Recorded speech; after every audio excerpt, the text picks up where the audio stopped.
Can I request Dr. Shivendra Singh to review this next paper, Incidence and Risk Factors for Surgical Site Infection in Emergency Colorectal Surgery, a retrospective analysis.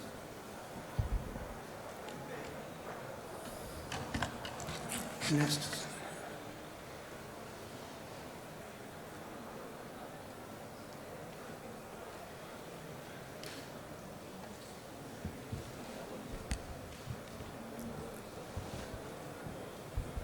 So this is a study of incidence and risk factors for surgical site infection in emergency colorectal surgery, a retrospective analysis from PGH Chandigarh. So they have included only emergency colorectal surgery, and they have included age more than 18, all of them has midline laparotomy. All emergency partial or formal colorectal, that I want to clarify what is partial colorectal resection.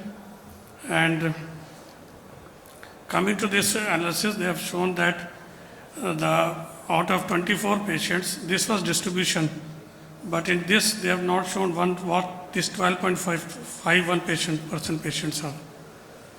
One should see there is only 4 categories you have shown: obstruction, perforation, bleeding, and bowel ischemia. But what is this 5th category? So this is lacking in this present data. So this is us 24 patients, out of which anastomosis in 9, stoma in 15 patients.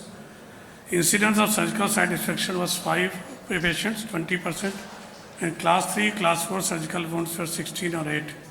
So they were all either contaminated or dirty. And this is the risk factor that they have analyzed. And this, they have shown that concluded that the patient who underwent left open the skin wound, they have a lesser SSI, but this is also not statistically significant.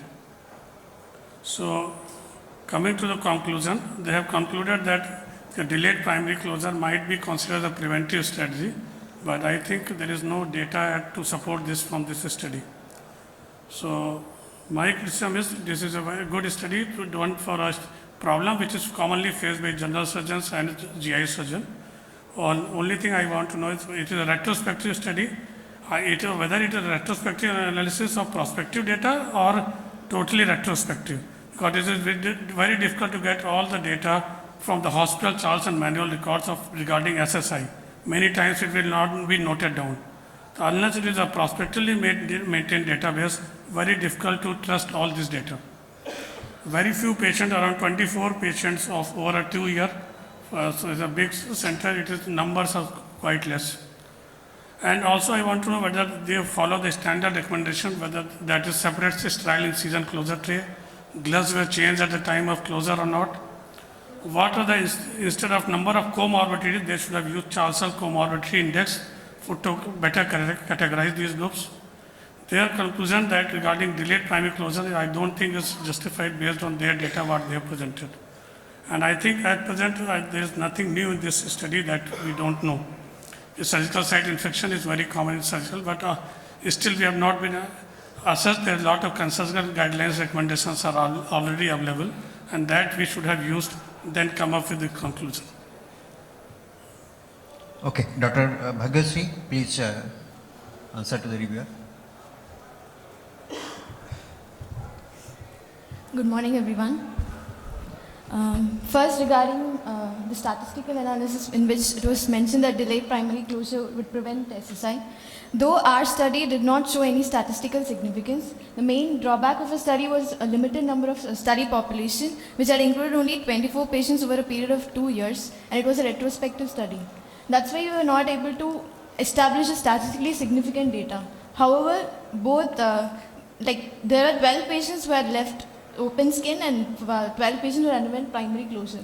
I want to know whether all the data was retrospectively collected or there was some data which was prospectively maintained. Because most of the time I think not in all patients will get all the data regarding SSI in the hospital records. Mainly that was the main drawback of a study. It was purely a retrospective study without any prospective analysis. Data. Yes.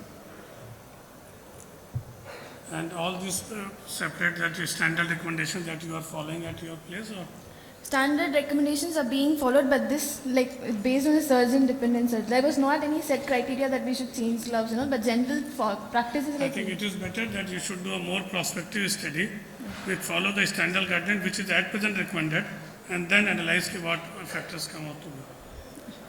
So I think it's a good idea, but more prospective study is needed with bigger numbers.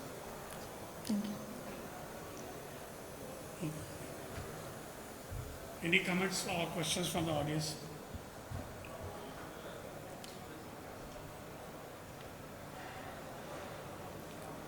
Thank you.